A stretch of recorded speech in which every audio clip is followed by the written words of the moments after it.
حضرت صالح علیہ السلام کی قوم پر عبرتناک عذاب۔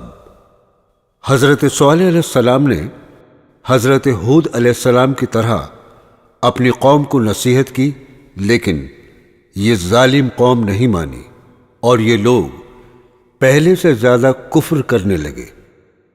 حضرت صالح علیہ السلام نے اس قوم کو اللہ تعالیٰ کے عذاب سے ڈرایا اور دھمکایا تو یہ لوگ مقابلے پر اتر آئے اور کہنے لگے، اگر تو سچا ہے تو کوئی معجزہ دکھا، لیکن شرط یہ ہے کہ معجزہ ہماری مرضی کے مطابق ہونا چاہیے۔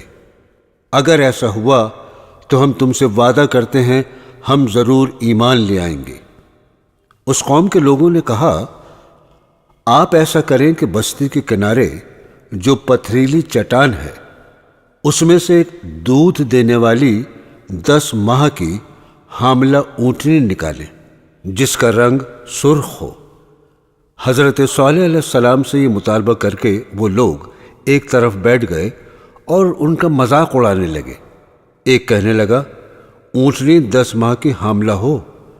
دوسرا کہنے لگا، اس کا رنگ سرخ ہو۔ تیسرا کہنے لگا، اس کی کھال پر بہت زیادہ اون ہو۔ چوتھا شخص کہنے لگا، وہ اونٹنی موٹی تازہ ہو کہ آج تک ہم نے ایسی اونٹنی کبھی نہ دیکھی ہو۔ پانچواں شخص کہنے لگا کہ اتنی بڑی ہو کہ اکیلی ایک دن میں کنویں کا تمام پانی پی جائے اور دوسرے دن ہم لوگ پئیں۔ ان تمام لوگوں کی باتیں سن کر حضرت صالح علیہ السلام نے کہا، اگر تمہاری مطلوبہ اونٹنی تمہیں مل جائے تو کیا تم ایمان لے آؤ گے؟ سب لوگوں نے مل کر کہا، ہم ضرور ایمان لے آئیں گے۔ حضرت صالح علیہ السلام نے ان لوگوں سے کہا کہ کل صبح تم سب لوگ پتھریلی چٹان کے سامنے جمع ہو جانا۔ تمہاری آنکھوں کے سامنے چٹان سے ویسے ہی اونٹنی نکلے گی جیسا کہ تم لوگوں نے مطالبہ کیا ہے۔ دوسرے دن سب لوگ چٹان کے سامنے اکٹھا ہو گئے اور حضرت صالح علیہ السلام نے اللہ سے دعا مانگی۔ اس کا ذکر قرآن میں سورہ قمر میں اللہ تعالیٰ فرماتا ہے، بے شک ہم اونٹنی کو ان کے لیے آزمائش کے لیے بھیج رہے ہیں، تم سب کے ساتھ ان کے انجام کا انتظار کرو۔ دیکھتے ہی دیکھتے زلزلہ طاری ہوا۔ ان لوگوں کی آنکھوں کے سامنے پتھریلی چٹان پھٹی اور اس میں سے بالکل ویسے ہی اونٹنی نکل کر باہر آئی جیسا کہ ان کا مطالبہ تھا۔ اس معجزے کو دیکھ کر سب لوگ حیران رہ گئے۔ پھر ان میں سے کچھ لوگ ایمان لے آئے اور باقی لوگ کفر پر ڈٹے رہے۔ اب وہ اونٹنی ان لوگوں کے بیچ رہتی تھی۔ وہ ایک دن میں کنویں کا سارا پانی پی جاتی تھی، دوسرے دن اس کنویں کا پانی لوگ پیا کرتے تھے۔ کچھ دن کے بعد اس کے ایک بچہ پیدا ہوا جو کہ بالکل اسی کی طرح تھا۔ ایک دن قوم کے ظالم لوگوں نے اونٹنی اور اس کے بچے کو قتل کر دیا۔ حضرت صالح علیہ السلام کو جب اس کی خبر ملی تو وہ فوراً اس جگہ پر پہنچے جہاں پر اونٹنی اور اس کا بچہ مرا ہوا پڑا تھا، اور اس کے آس پاس لوگوں کی بھیڑ جمع تھی۔ حضرت صالح علیہ السلام نے ان ظالم لوگوں سے کہا، تمہیں صرف 3 دن کی مہلت ہے، اس کے بعد تم سب ہلاک کر دیے جاؤ گے۔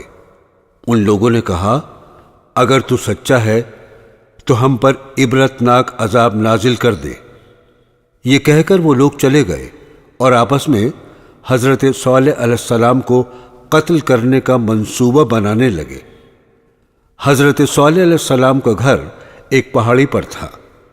کچھ لوگ ان کو مارنے کے لیے پہاڑی پر چڑھنے لگے، تبھی زمین حرکت کرنے لگی اور ایک چٹان اوپر سے لڑھکتی ہوئی آئی اور ان سب کو کچلتی ہوئی چلی گئی جو لوگ قتل کے ارادے سے پہاڑی پر چڑھ رہے تھے۔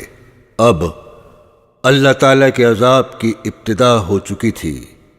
حضرت صالح علیہ السلام اپنے ایمان والے ساتھیوں کو ساتھ لے کر بستی سے باہر نکل گئے۔ دوسرے دن صبح کو لوگوں نے عجیب منظر دیکھا۔ قوم سمود کے تمام لوگوں کے چہرے زرد پڑ چکے تھے، اور دوسرے دن سبھی لوگوں کے چہرے آگ کی طرح سرخ ہو گئے تھے، اور تیسرے دن تمام لوگوں کے چہرے سیاہ ہو گئے تھے۔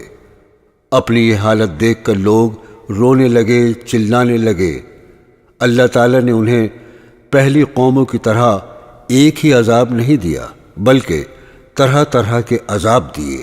سب سے پہلے عذاب کی ابتدا زلزلے سے ہوئی، جس کی وجہ سے وہ لوگ اپنے گھروں میں اوندھے کے اوندھے پڑے رہ گئے، ان میں اٹھنے کی بھی طاقت نہ رہی۔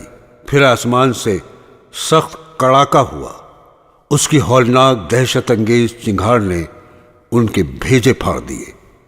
ان کی ہلاکت اور تباہی کا ذکر اللہ تعالیٰ قرآن میں سورہ الذاریات آیت نمبر 43 اور 45 میں فرماتا ہے۔